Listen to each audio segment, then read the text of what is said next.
Eu queria aqui discutir o problema de uma maneira mais profunda, né? Porque há toda uma polêmica, várias pessoas devem ter visto aí.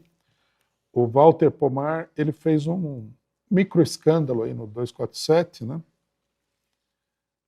Com um negócio assim, ele viu que a nossa posição, então ele falou: agora eu vou pegar o PCO e vou transformar o PCO num saco de pancada. PCO igual a Elon Musk, é a tese dele, né? Mas aí ele teve que debater algumas coisas, né?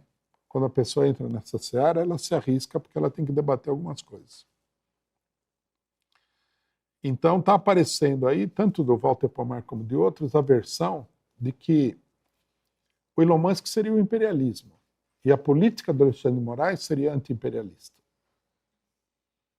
Né? Então vamos revisar os fatos aqui para a gente ter uma noção clara e objetiva do problema. A censura na internet é uma política quase que oficial do imperialismo mundial. O Partido Democrata norte-americano é um dos principais autores dessa política. Os europeus, em alguns casos, eles aprovaram leis ainda mais draconianas do que as que querem aprovar no Brasil. Esse pessoal é o imperialismo. Não dá para você chegar aqui e falar que o ayatolá do Irã é o imperialismo. Não é. São os países europeus, os japoneses e os norte-americanos. Isso é imperialismo.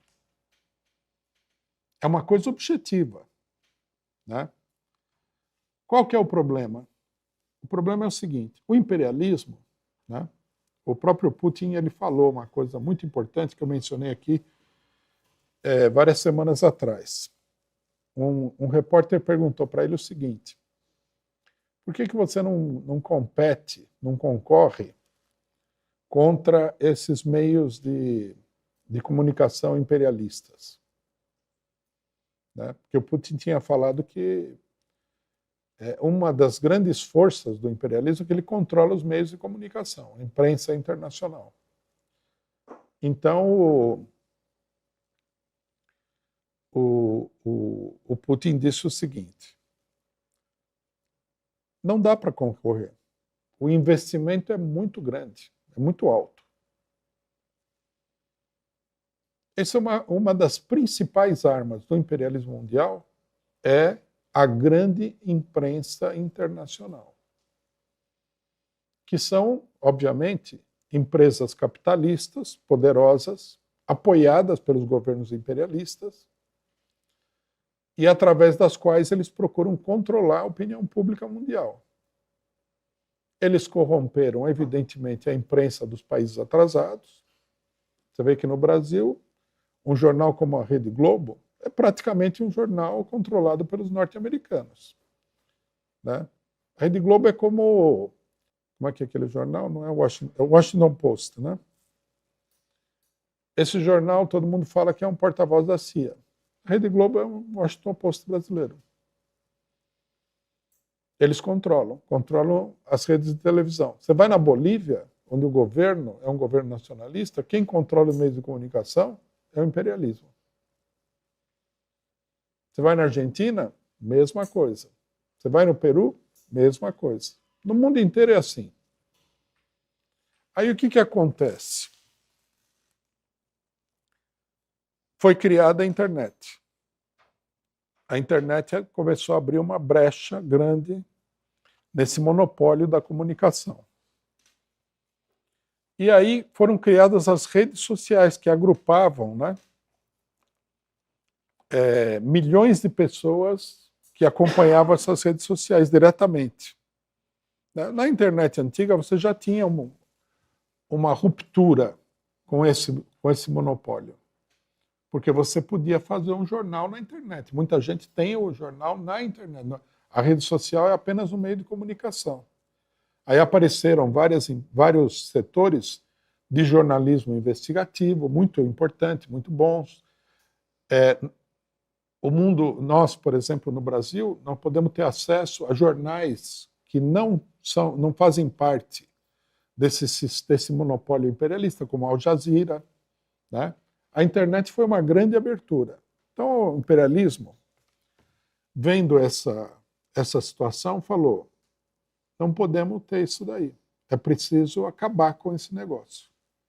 Acabar com a internet. É preciso amordaçar completamente a internet.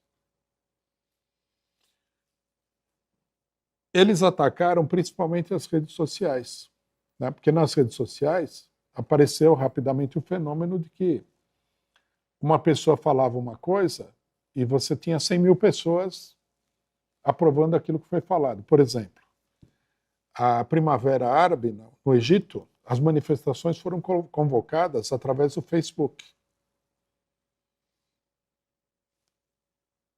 Uma revolução que derrubou a ditadura militar egípcia. Derrubou parcialmente, né? Derrubou o governo, mas não quebrou o aparato militar. Então você vê o poder subversivo dessas redes.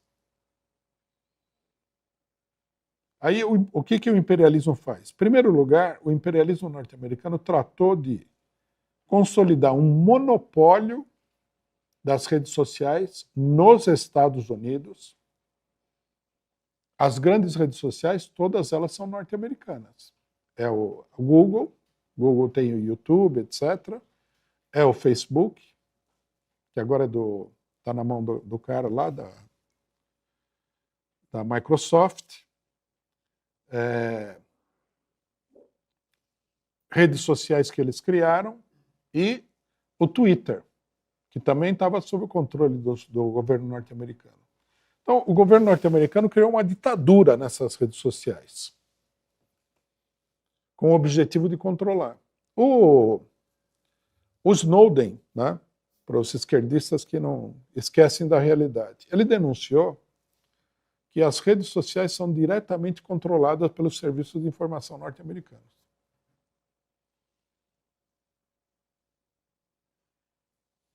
A denúncia está aí, é só pegar.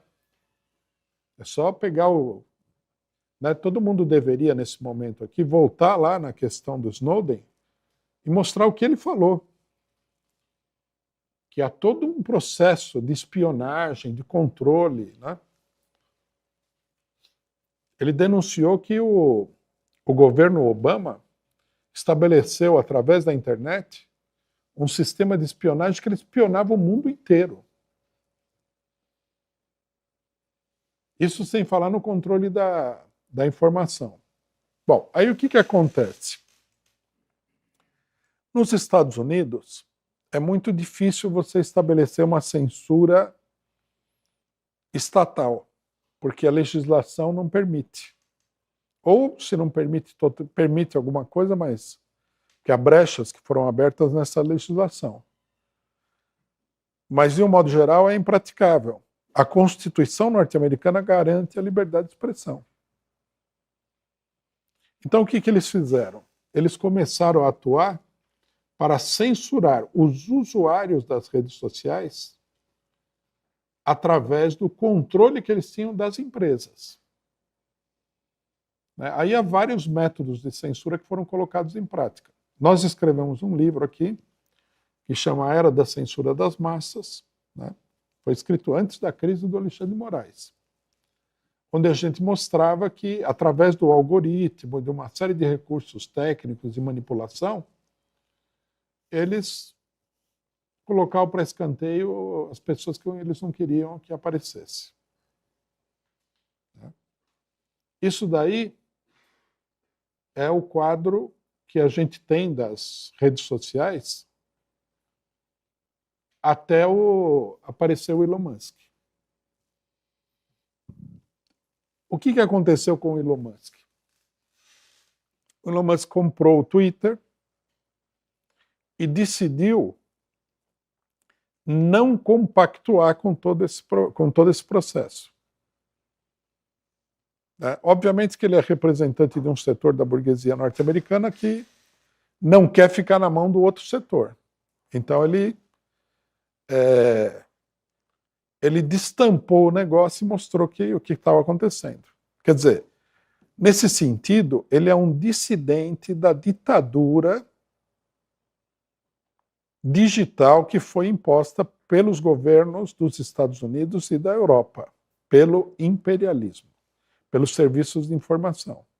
Ele não é o representante desse setor. Ele é um dissidente. É uma pessoa que está contra isso daí.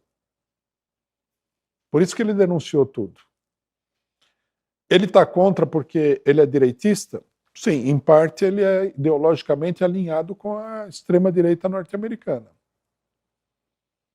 Mas não é apenas isso. Há uma luta de interesses políticos e econômicos maior do que isso. Né?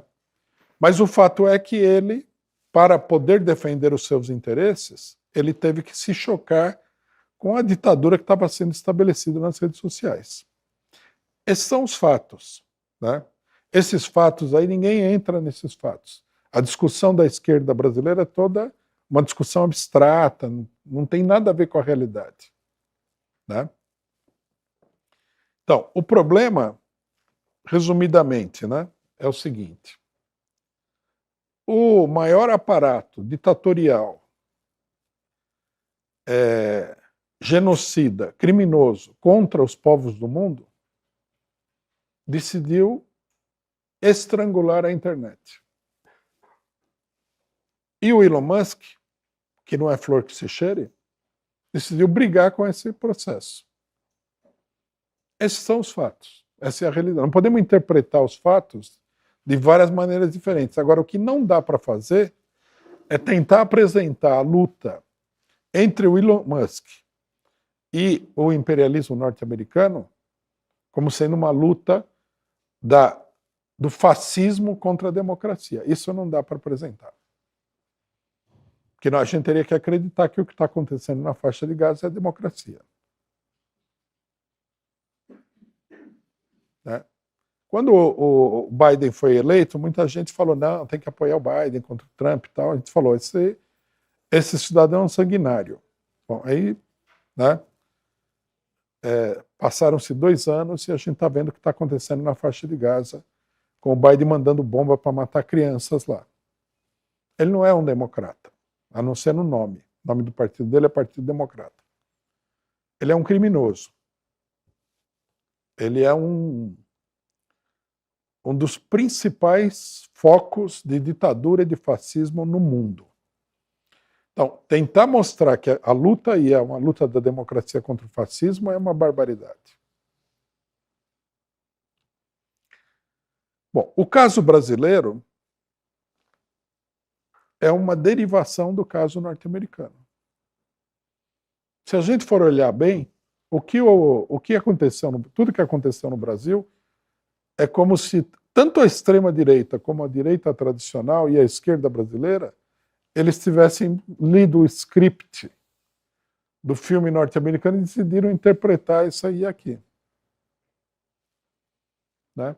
É tudo igual. O Trump falou que a eleição norte-americana estava sendo fraudada, o Bolsonaro falou que a eleição brasileira estava sendo fraudada. Aí o pessoal caiu matando em cima do Trump, o Alexandre de Moraes caiu matando em cima do Bolsonaro. O Trump chamou um ato público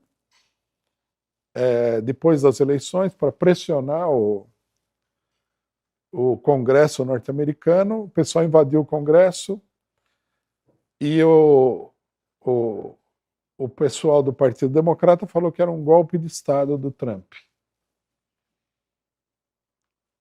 Lá não deu em nada isso daí. A única coisa que aconteceu é que as pessoas que invadiram, né, pegaram penas de prisão aí relativamente fortes.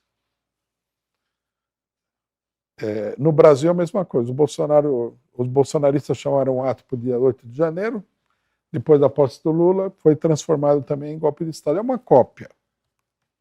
Né? É uma cópia, só que com um detalhe. Como o regime político brasileiro ele é um regime político mais caótico, o Alexandre de Moraes ele estabeleceu aqui uma verdadeira ditadura, que nos Estados Unidos não é possível de fazer.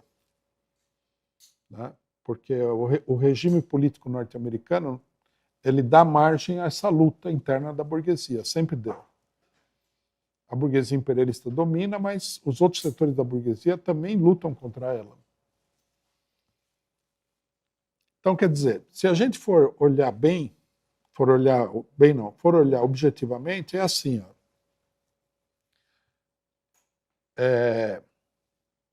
O Alexandre de Moraes, ele corresponde no Brasil ao Partido Democrata norte-americano, ou seja, ele é um agente do imperialismo.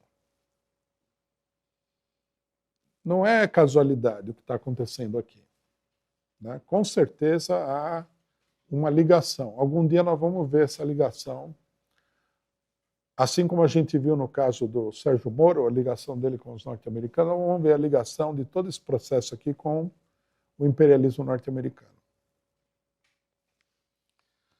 O PT ele entrou nessa história de gaiato, porque o PT é um partido que não tem política, é um partido da conveniência. Então eles olharam e falaram, bom, o Alexandre Moraes está atacando o Bolsonaro, vamos pegar essa onda e vamos embora. Né?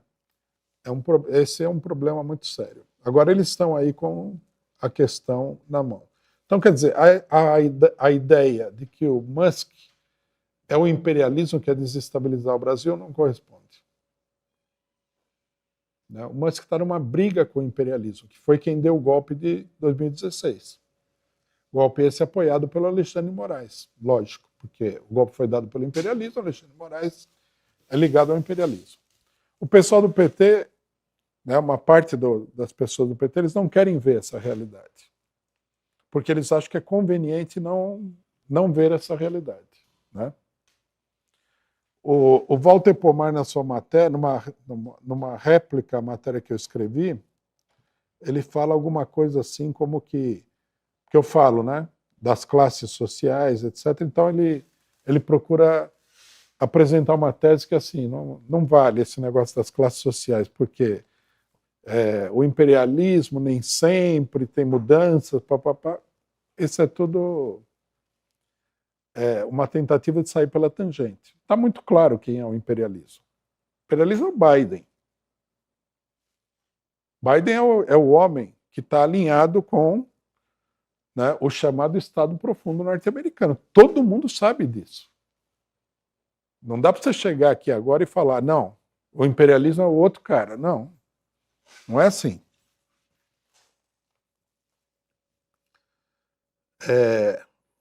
O alinhamento de classes nesse problema está absolutamente claro. Né? Não há como ter nenhum tipo de dúvida. Então, a primeira coisa que todo mundo deveria pensar é o seguinte: vamos ver a política que está se desenvolvendo de um ponto de vista de classe. No PT isso não existe, porque há quem acredite que tem que ver do ponto de vista de classe, mas o partido, enquanto tal, não pensa assim. Se você falar isso para o Lula, ele vai falar que você está viajando, que isso aí é uma fantasia sua, ver a coisa do ponto de vista de classe. Mas se nós vamos ver a coisa do ponto de vista de classe, né, o Alexandre de Moraes está claramente identificado com o imperialismo.